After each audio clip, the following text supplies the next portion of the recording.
The second popular option is Big Gretch, also known as Gretchen Whitmer, the governor of Michigan. She supports trans rights, Medicare for all, and got weed legalized in Michigan. She supports gun control and wants to defend the right to abortion. She's an incredibly based candidate, and it'd also be a humongous milestone for America to have the first woman as president. I'd say the biggest problem is that she might have a harder time reaching independence to beat Trump. She's not old or a guy, so she's definitely going to have a harder time reaching the rural vote. But I think she's definitely on the table, and I would like her to be our next presidential candidate. I guess it might be a little bit more accurate to refer to her as a God King candidate, as thanks to a recent Supreme Court decision, the president has absolute immunity for any action performed in their capacity as president. In other words... Well, when the president does it, that means that it is not illegal. That's right. Nixon is now, officially, an innocent man. Congratulations, Mr. President. Now, I'm sure you're thinking what we all thought when we heard the president is now legally allowed to do whatever he wants, and it's already been mentioned by the Supreme Court. Yes, the president can send SEAL Team 6 to assassinate a political enemy. This is, on one hand, really hilarious to think about. On the other hand, it's genuinely dire.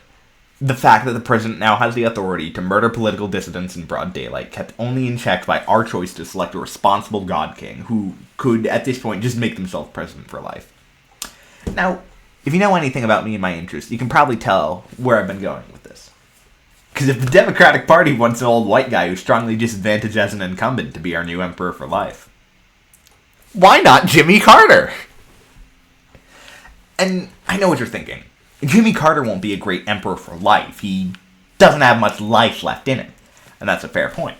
Frankly, I'm scared the moment I finish typing this into my script, or worse, recording it, he's going to die, and I'm going to have to take this segment out of the video.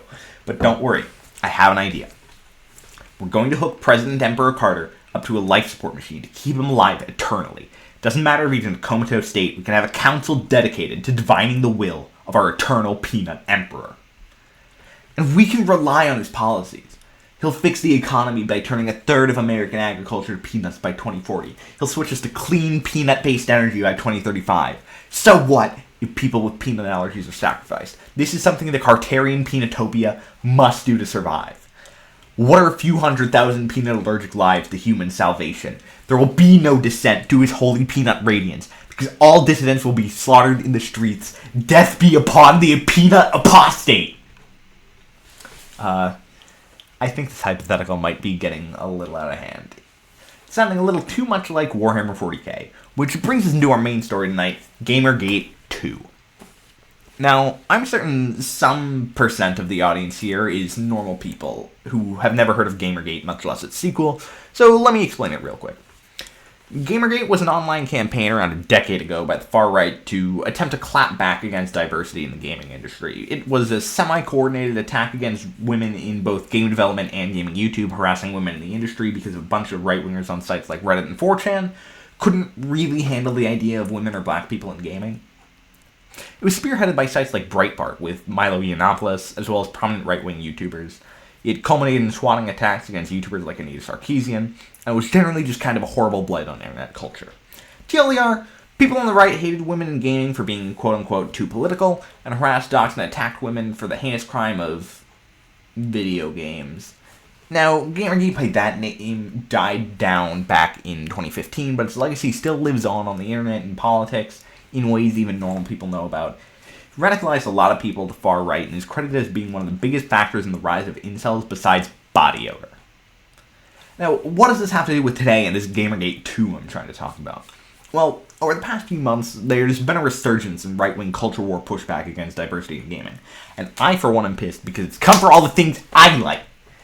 Spearheaded by online figures like Rooms and more mainstream ones like Jordan Peterson, there's been a renewed push against women, LGBT people, and racial diversity in gaming. So let's talk about it, debunk some arguments, and discuss what we can do to deal with it. Let's start with why I, particularly, am mad. Because again, this is my show about me, it has my name on it.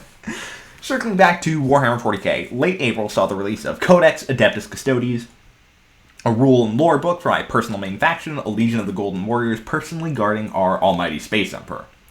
Now, in some regards, this book was an utter disaster. The rules contained within it were a humongous nerf to the Custodes and attempted a balanced patch that turned us into one of the worst armies in the game. but the silver lining to it was some incredible new lore and art that made the book worth buying. The biggest new development in it was the reveal that the superhuman ranks of the custodians consist of both men and women, with some really cool female characters like Captain Bayazara and the fan-favorite loose cannon, Caldy's Kesh.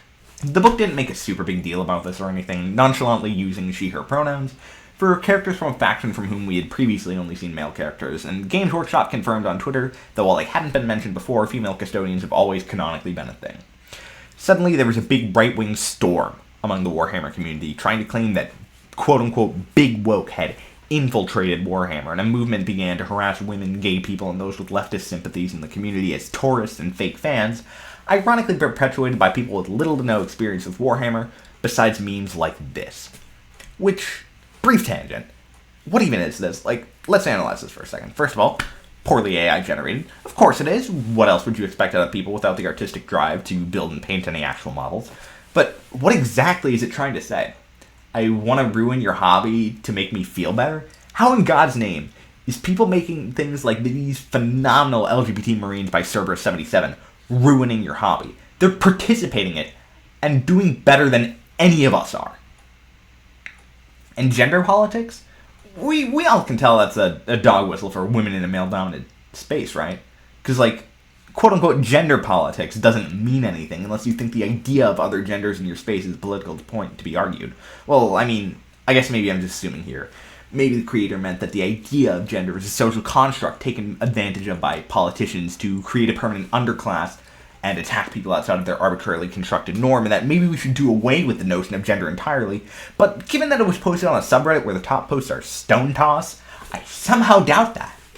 Discussion around the hobby was drowned out by people who have never touched a miniature paintbrush complaining about big woke, and it was a real hassle for those of us who actually enjoy the game and don't hate women.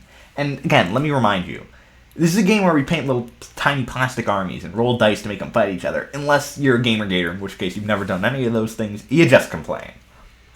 But Gamergate 2 doesn't solely revolve around women in Warhammer. It goes much, much deeper, and to get into that, we're gonna have to talk about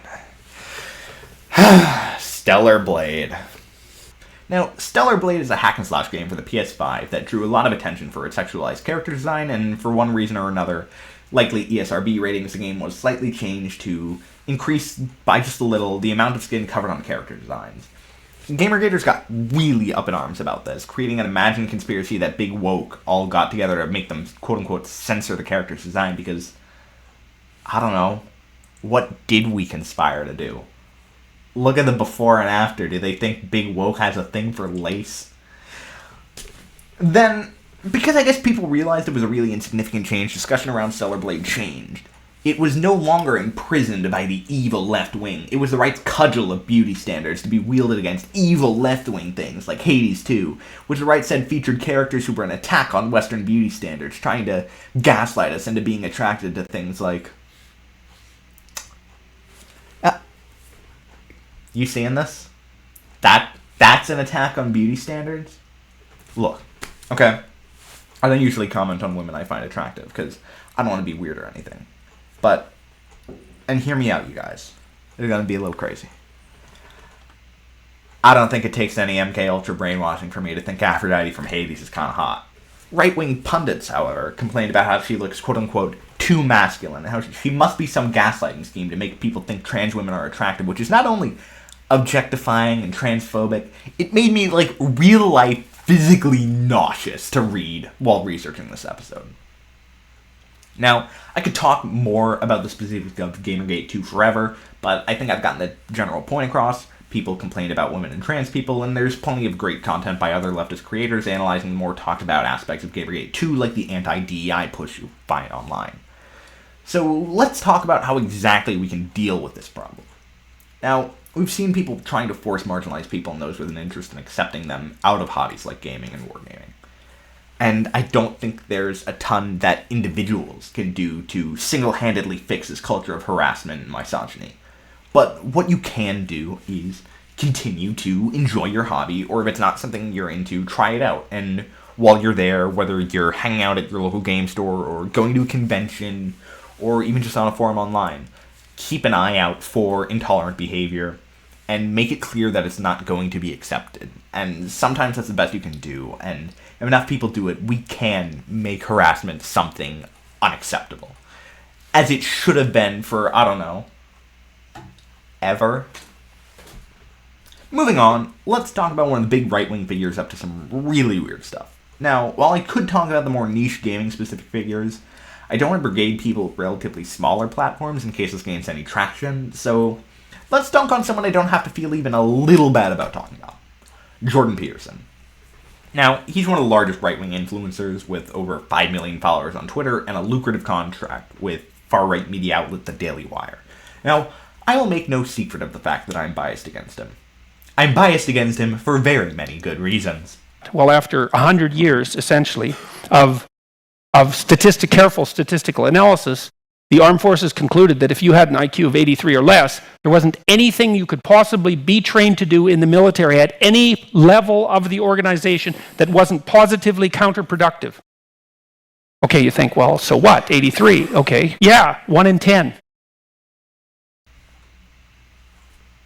That's a clip from Jordan Peterson talking about how 10% of the world's population are, in his eyes, born useless and worthless, and can never contribute to society, which, yes, is some literal Nazi shit about useless eaters. So, now that you hate him as much as I do, let's talk about the weird stuff he talks about. Now, Peterson is no stranger to complaining about diversity, tweeting things like this thing. I don't know if it's supposed to be a poem or not. It's just kind of there.